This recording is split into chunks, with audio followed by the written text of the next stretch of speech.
Welcome to another story made by Oracle 1. The soft hum of a distant storm brewed beneath a quilt of gray clouds as the secluded mansion on Hawthorne Hill prepared to host its most curious gathering yet.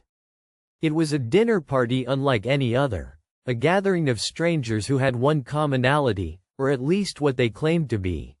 None of them would speak their real name. Instead, each would introduce themselves under a carefully fabricated alias, a masquerade bound to shield their true identities from prying eyes. But beneath the veneer of playful deception, subtle tensions simmered, and a chilling revelation waited to break the fragile rules of the game. The invitation, embossed in deep crimson on heavy parchment, read simply, "You have been selected for a night of intrigue and mystery. Join us at the Hawthorne estate. Come as a new self, known only by the name you choose. Trust is a game, so is truth. Come prepared to play." The guests had arrived one by one, each cloaked in mystery, their cars swallowed by the winding road that cut through the dense pines leading to the estate. They gathered in the grand foyer, a cavernous room smelling faintly of wax and old oak. Chandeliers hung like frozen stars, casting fractured light over their unfamiliar faces. The host was the last to appear, a man wearing a black velvet tailored coat, his silver-streaked hair slicked back, and an inscrutable smile lingering on his lips. "Welcome," he said, his voice smooth and rich with theatrical flair. "Tonight, we leave our truths at the door. You are here to lose yourselves, but perhaps to find something else instead." Guests introduced themselves with ease, selecting names that felt like characters in a novel. Juliet, names like Shadow and Vega, Falcon and Mistral, each bearing an identity more compelling than the last. The game was simple. Each person would share a story tied to their alias's history, weaving a tapestry of half-truths and invented pasts. The host promised a night full of revelations, a contest to see who could maintain their facade the longest. But when the dining room doors closed behind them, locking with a soft click that left no exit untended, the thrill gave way to an undercurrent of unease. Dinner began with wine and laughter, stories curling thick in the air. Vega told of a secret life in espionage, her fingers dancing animatedly as she claimed to have danced on the razor edge of danger. Falcon boasted about travels to remote jungles, hunting for rare artifacts, his voice tempered with a glint of wistfulness. Shadow's tale was darker, recounted with slow, deliberate pauses, the loss of a sibling, a life forever changed, and a new one birthed from the ashes. Yet amid this theatrical display of identities, eyes kept drifting toward Mistral, a composed woman with piercing gray eyes and a quiet smile. She said little, revealing nothing but observing, her silence both unnerving and magnetic. An hour in, the host raised his glass. "Let us play a different game," he said, voice dropping to a whisper that seemed to scrape the walls. "A game to weed out the liars among us. You have each hidden your truths, but some shadows stretch darker than others. Tonight, secrets will bleed through." With that, the lights dimmed and a single projector flickered to life on the wall, displaying a photograph. It was grainy, black and white, but unmistakable, an image of a young woman standing beside a man in a dark suit. On the surface, nothing unusual, except the woman wore a necklace. It shimmered oddly under the dim light, and her face was eerily familiar to the host and a select few. Juliet stiffened, her grin faltering. Shadow's expression hardened as if faced by an old wound suddenly reopened. Vega narrowed her eyes, and Falcon's drink trembled in his hand. The host's tone sharpened. "Names are easy to change. But your histories, your connections, they mark you across time. That photograph connects two players who've shared a past deeper than any alias." The room was plunged into whispered speculation, but Mistral remained calm, her gaze locking onto Juliet's. A spark of recognition flashed across Juliet's face, quickly masked with a painted veil of laughter. "I think it's time for honesty," the host said, his eyes sweeping over the guests. "What were you hiding? And more importantly, why are you here?" The room furrowed with tension. Secrets spilled like poisoned wine. Juliet finally spoke, voice trembling but resolute. "That photograph was taken years ago. The woman in it is me, before I left that life behind.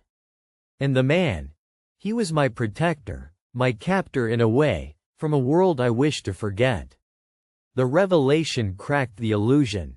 Vega, Falcon, and Shadow exchanged glances loaded with silent confessions. The aliases dissolved faster than any mask. "I think we were all hiding the same thing," Mistral said softly, stepping forward, "stories we are desperate to bury. But someone among us is hiding more than just a name or a past." The room went silent. The thunder outside spilled lightning across the tall windows, illuminating faces that were once strangers, now tangled in a web of shared history and buried lies.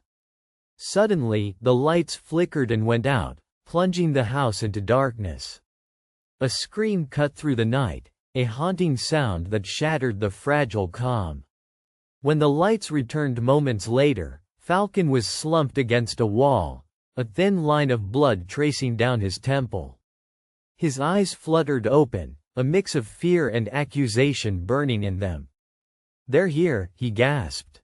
"Among us." The host moved quickly, locking down the rooms, urging calm but harboring a grim understanding.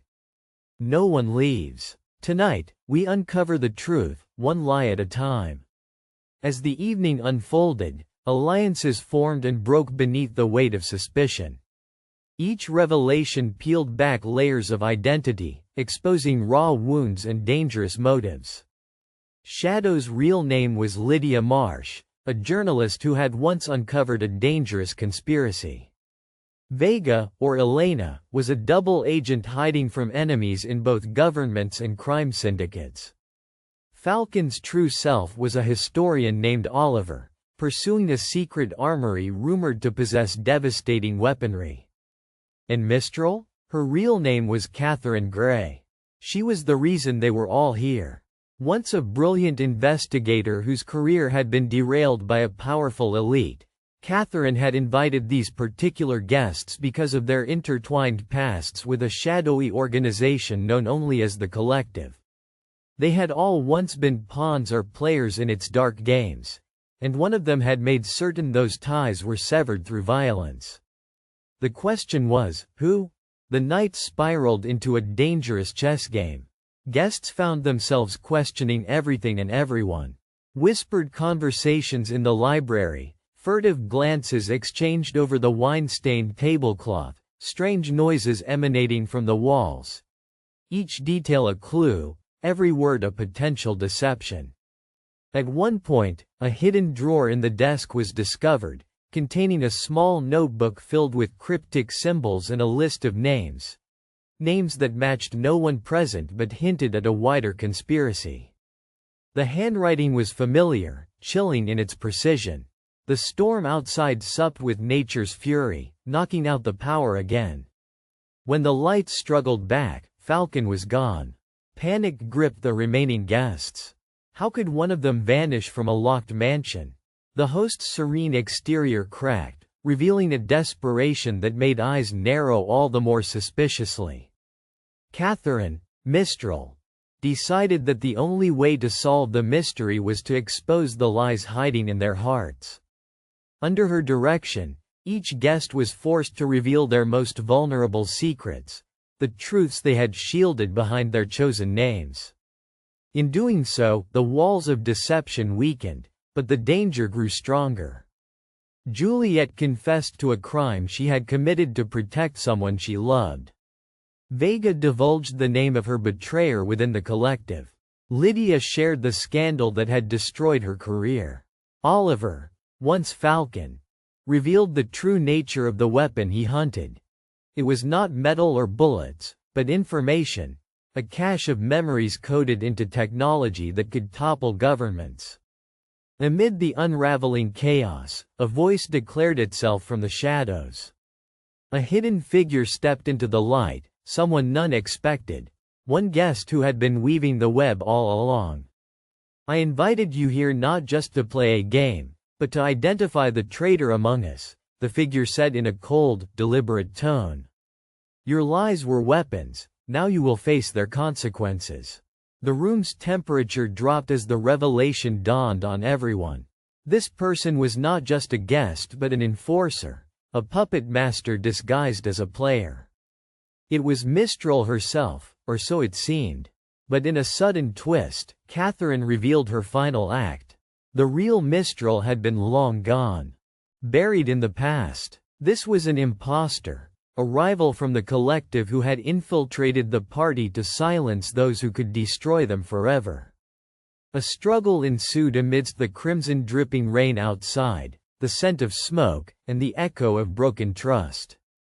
With the guests united against this new, more dangerous foe, they fought in shadows and light, their true identities laid bare amidst the chaos. In the end, it was Juliet, once a victim, now a fierce survivor, who struck the decisive blow, exposing the imposter's true identity and ending the night's horrifying game.